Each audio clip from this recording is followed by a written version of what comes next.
السلام عليكم البنات، كنتمنى تكونوا في احسن الاحوال. كيف العاده نبداو لا فيديو ديالنا بالصلاه على النبي. اللهم صل وسلم على سيدنا محمد عليه افضل الصلاه والسلام. اليوم البنات جيتكم مع تحضيرات رمضان بسيطه ديال الدجاج، كيجيو رائعين بطريقه سهله سهله سهله جدا. يعني ما تخلعوش منهم لاول مره يديرهم. بالنسبه للمبتدئات كنهضرش على الناس اللي كيعرفوا البسطيله ساهلين بزاف. كنتمنى تجربوا الطريقه ديالي الطريقه ديالي غتجيكم بطريقه مبسطه. كنتمنى يعجبكم لا فيديو ديال اليوم، وما تنسوش ليا من لايك وبارطاج الفيديو. الله يجازيكم بالخير. نبداو الفيديو ديالنا.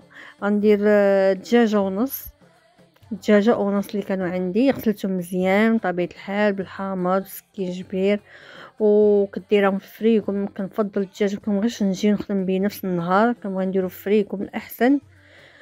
هنا عندي كما قلت لكم دجاجه ونص، عندي 2 كيلو ديال البصله، عندي العطريه. هنا كنحتاج معلقه كبيره مع عامره ديال البزار، ومعلقه كبيره عامره ديال الخرق ومرق، معلقه كبيره عامره ديال السكينجبير، الملح حسب الذوق، ضامه ديال الزعفران، 2 عويدات ديال القرفه، ومعلقه كبيره ديال الزبده عامره مزيان.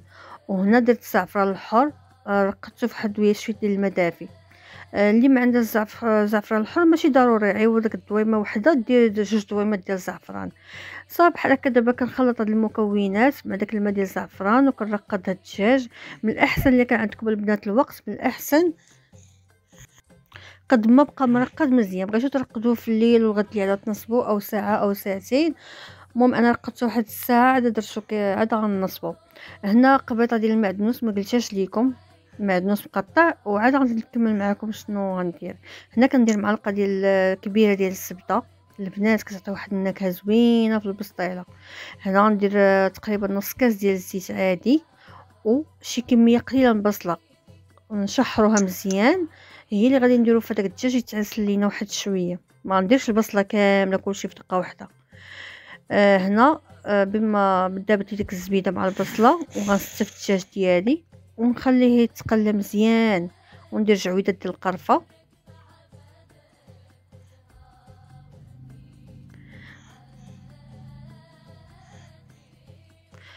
وهنا ندير المسكه الحره، تقريبا ندير واحد 2 حبات صغيورين كما كتشوفوا معايا. هنا كاين اللي كيدير كلشي في خطره وحده، كيدير الماء، كيدير البصله، كل العطريه. انا كل واحد وطريقته. انا الطريقه هذه واخدها صراحه مع دلوسي، كتصيب بسطيله خطيره، كتمعروفه، كتصيب بالي كوموند وداكشي. يعني الطريقه ديالها من اتلسات وكتجي واعره، كلشي كتعجبها البسطيله. يعني ما يعني ما جايباش غير من يعني من عند وحده محترفه فيها. صافي كندير ضروري نقليو هاد الدجاج مزيان باش تدخل فيه ديك المكونات. عرفتي البنات واحد النسمه زوينه مع ديك الزبده والقرفه، نقولك واحد الريحه طالعه واعره. صافي هنا نضيفوا الكميه ديال البصله اللي بقات ليا. صافي نحاولوا ندخلوها مزيان، وهاد البصله تقريبا الا طلق الماء ديال طلق لينا الماء، صافي نديرو قبيضه ديال المعدنوس ونخليها نسد عليها واحد شويه بما طلقات. كما كتشوفوا هنا راه البصله طلقات الماء ديالها. هنا غادي نزيد غير شويه الماء. صافي هاد الماء اللي غنزيد. البنات اللي بغى يديرها في الكوكوط كان زربان يديرها في الكوكوط. انا كان عندي الوقت كنجمع معايا الروينه وكنوجد وكندير مخليه في الطنجره كيطيب على خاطره. يعني كان عندي الوقت. هنا راه كندوز معكم مرحله مرحله البنات اللي كنديرها. داكشي غدا بالتتابع. الدجاج كيطيب، هنا درت الزيت في المقله وغندير فيه اللوز اللي كنت فسختو البارح في الليل. درت ليه الماء طيب وفسختو وخليته كينشف ليله كامله. من الاحسن ينشف ليله كامله باش يتكرمل مزيان. ودرتو في الزيت بارد، الزيت ما مسخناش. شفتوا لي البنات درتو في المقله وضفت ليه اللوز، يعني ما مسخنا الزيت بارد، ونخليه يتقرمل على خاطرو، يتحمر على خاطرو.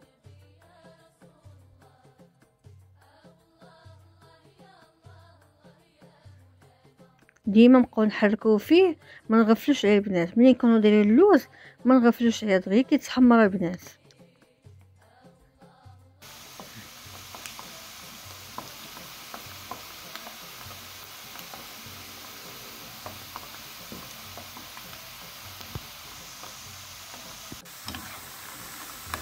صافي هنا البنات بدا كيتحمر لينا، تنتاكد انه تحمر مزيان، ما نخليوش يتحمر يولي اللون ديالو غامق، غير ياخذ اللون ديالو الذهبي صافي. حقاش واخا كنحيدوه من الزيت كتبقى ديك الحراره ديالو كيزيد يعطي اللون على هذا الشكل. هنا راه مازال انا راه شويه كندهب على هذا، انا راه كيبان لكم لونه فاتح في الفيديو. صافي دابا نخليه يتسقطر من الزيت مزيان، درت واحد الصفايه ونخليه حتى يتسقطر، عاد ندوز نطحنو معاكم نوريكم الطريقه ديال كيفاش غنهرمشو. صافي هنا نمشي نطلع على الدجاج في الوصل. هنا راه تقريبا راه قرب يطيب. نشوف الماء اللي طلقات البصله، ما درتش الماء بزاف. دابا نشوف الدجاج الا كان طيب ليا غادي نصفيه باش نبدا نعسل في داك البصيله. والبنات اللي كيبغي اللي ما عندوش الوقت احسن يدير كوكوط. انا راه كان عندي الوقت داكشي درتو في الطنجره ما زدتيش، اما درتو في الكوكوط دغيا كيطيب. هنا راه صافي الدجاج طاب ليا، دابا غنحيدو ونرجع معاكم.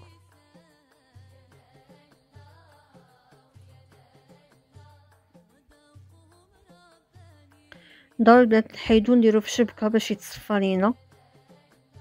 اي حاجه درناها في البسطيله ضروري خاصنا نصفيوها.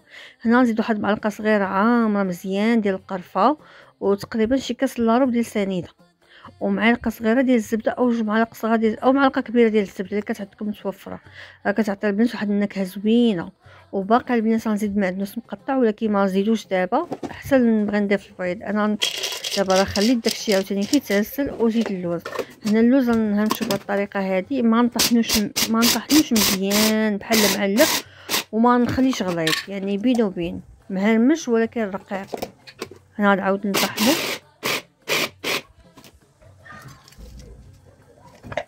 انا رجعوني شي حبات غادره عاود طحنتهم.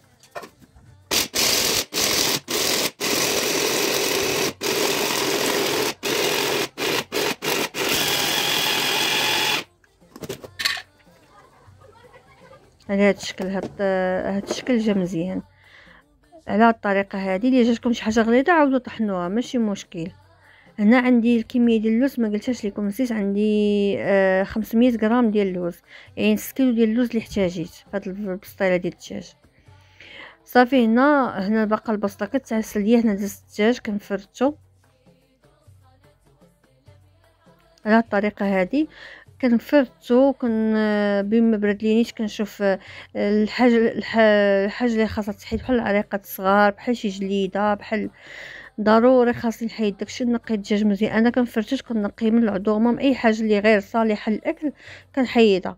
وهنا البنات انا مكنطيبش الدجاج بالجلده ديالو، انا ضروري كنحيدو ليه الجلده، ضروري ديك الجلده كنحيدها ليه. بزاف هذا الاخوات كنشوفهم كيديروا جلده، ولكن كل واحد شنو كيفضل. انا بالاحسن كنحيد ديك الجلده ديالو باش ما تبقاش مفرته ليا، يقدر يطيب الدجاج الجلده تبقى مع البصله تبقى تنقي، بالاحسن بلاش.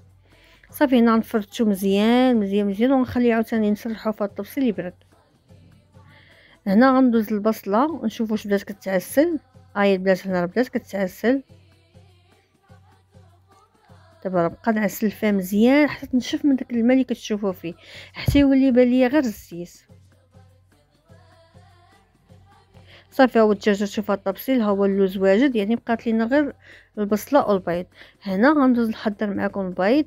هنا عندي 6 البيضات اللي درت، 6 البيضات الا كانوا صغار او ديروا 7، انا درت 6 البيضات.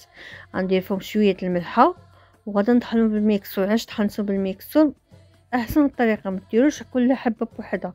الا درتو كل حبه بوحدها مع البصله غادي واخا تحركوا دغيا غادي يطيب لكم البيض.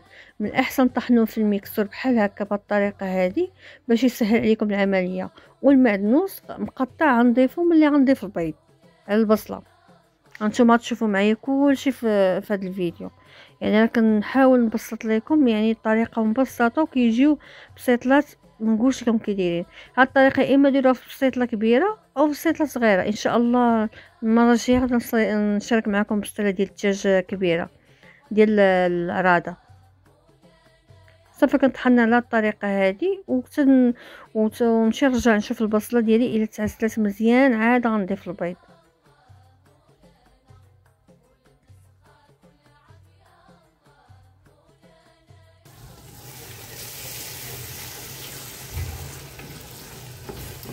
هنا البنات قربات تعسل لي البصله، بدات كتعسل، عطيتها الخاطر. يعني البنات ما تغفلوش على البصله ملي كتبدا تعسل دغيا كتشد لكم في الطنجره، والا شدات في الطنجره تقدر تعطيكم البنه ديال الحراك. يعني ضروري خاصكم تبقاو ديو تجيبوا فيها. هنا البصله ملي كتعسلي كنهز واحد 3 المعالق كبار ديال البصله معسله او 4 المعالق، وكنخلطهم مع الدجاج باش الدجاج ما يجيش ناشف، تجي فيه البصله معسله. والبنات نسيت واحد ما قلتش لكم، الدجاج ملي قبل ما نحيدو نضيفوا له واحد المعلقه ديال العسل باش تجي فيه البنه ديال الحلاوه. نسيت ما قلتش لكم فيديو. هنا البنات راه ما عرفتش كيفاش تحيدي الفيديو ديال البيض، عرفتي كتمعدبه وايد كندير بها البيض وايد كندير بها الطنجره. في الاخر لقيت راسي ما كنصورش، وانا نرجع نشعل الفيديو. هنا راه درت البيض، ولكن عرفتي البنات راه ما تحيدوش ايديكم من بالعود، تحرك تحرك تحرك باش ما يجيش طيب. هنا زيت القرفه ضروري نزيدوها مع البيض، هي والمعدنوس غادا نزيدو باش كتحسوش بالنكهه ديال البيض. عرفتي كيجي واحد المذاق زوين، ما كتحسوش بان البصله فيها البيض. هنا المعدنوس غنضيفوه هو اخر حاجه. انا ما عرفتش كيفاش الفيديو تمسح ليا ديال كيفاش كنت كنكب في البيض. كنكب بشويه بشويه، ماشي كنكب كله في خطره واحده، يعني كندير بشويه وكنحرك، كندير بشويه ولكن تحرك تحرك. يعني اللي عندها شي ايدين تخدمهم في هاد اللحظه هادي. صافي هنايا غنضيف المعدنوس هانتوما تشوفوا معايا، ونطفي على البوطه. صافي وحتى تولي ناشفه، حتى تنشف لينا البصل والبيض عاد كنحيدو، كنبقى لا حس لا زيت لا ما. صافي دابا كنديرها كتسقطر. تشوفوا دابا البنات هاد الزيت ديالها كيتسقطر ليا، دابا غنخليها تسقطر مزيان، غنخليهم واحد ساعه هكا ما تسقطرات ليا مزيان. او انا بصراحه غنخليوها ساعه. داك التجربه اللي انا خليتها دابا وجدت مع ديك 4 العشيه، دابا حتى ديك الليل عاد غنبدا نطوي فيهم. دابا وجدتهم وغنخليهم يبردوا على خاطرهم ويتسقطر البصل والبيض مزيان، ونرجع معكم ان شاء الله.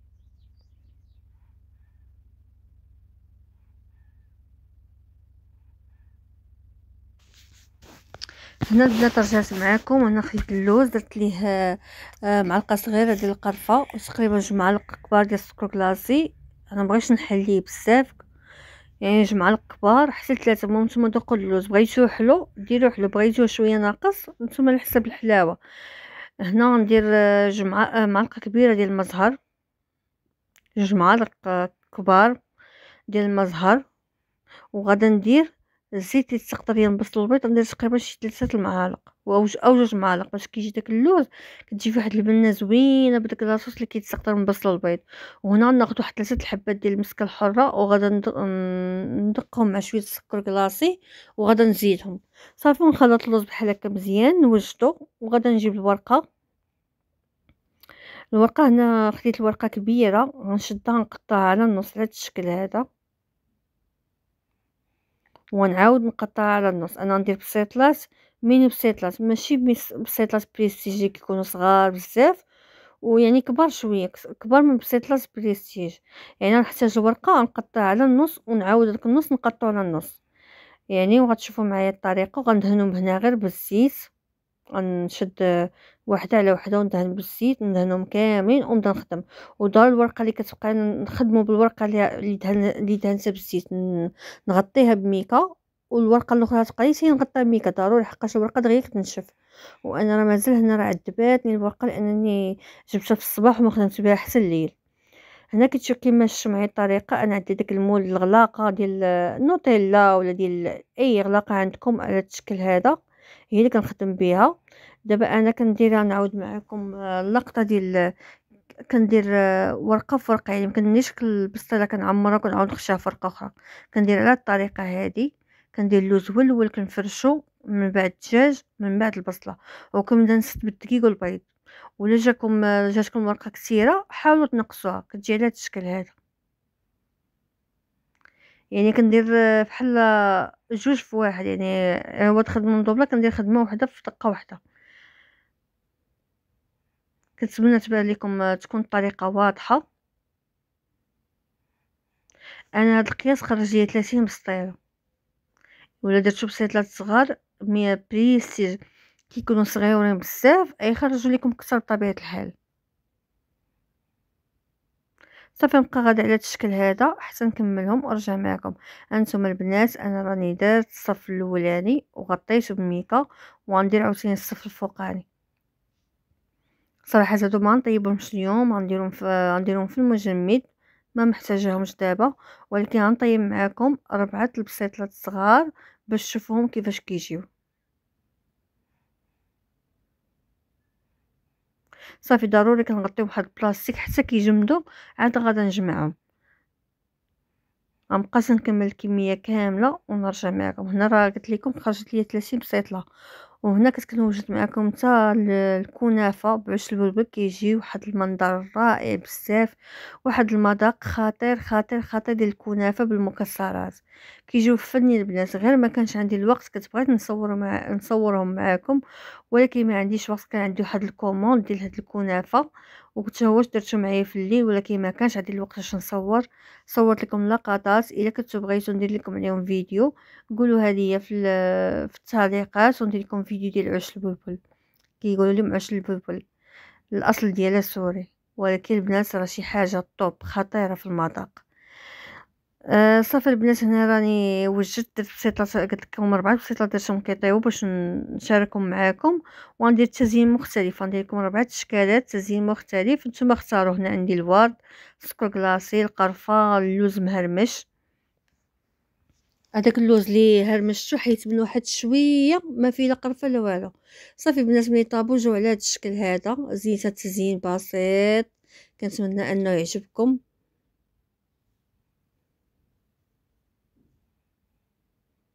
جاو البنات جاو بسيطلات خطيرين، المذاق واعر.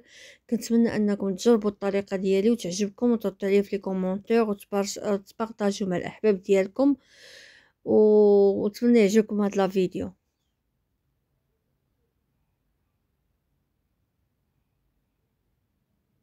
يعني التزيين اللي بغيتي تزيني بالسكر كلاصي القرفه، بغيتي تزيني باللوز ايفيلي والسكر كلاصي، يعني اللي عجباتك زيني بها. وهنا حليت لكم وحده كيفاش كتجي من الداخل. عرفتي اللوز كيجيو طبقات داكشي، وضروري من كلشي يكون ناشف، ما يكونش كلشي يكون ناشف، جا داكشي واعر واعر البنات. وصافي هنا نصور معكم الكنافه ملي خرجتها ودهنتها انا بالعسل.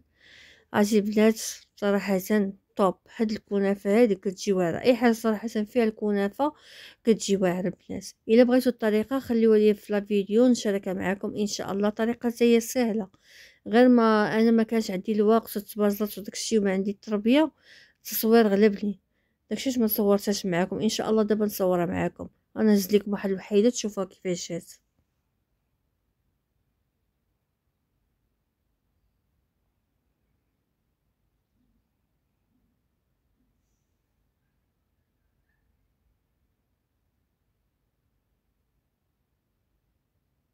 صافي هنا البنات قرب الفيديو يسالي، كنتمنى انه يعجبكم والى اللقاء الى وصفه قادمه ان شاء الله. نخليكم مع الصور ونتلاقاو مره اخرى ان شاء الله يا ربي. شكرا لكم بزاف على المتابعه.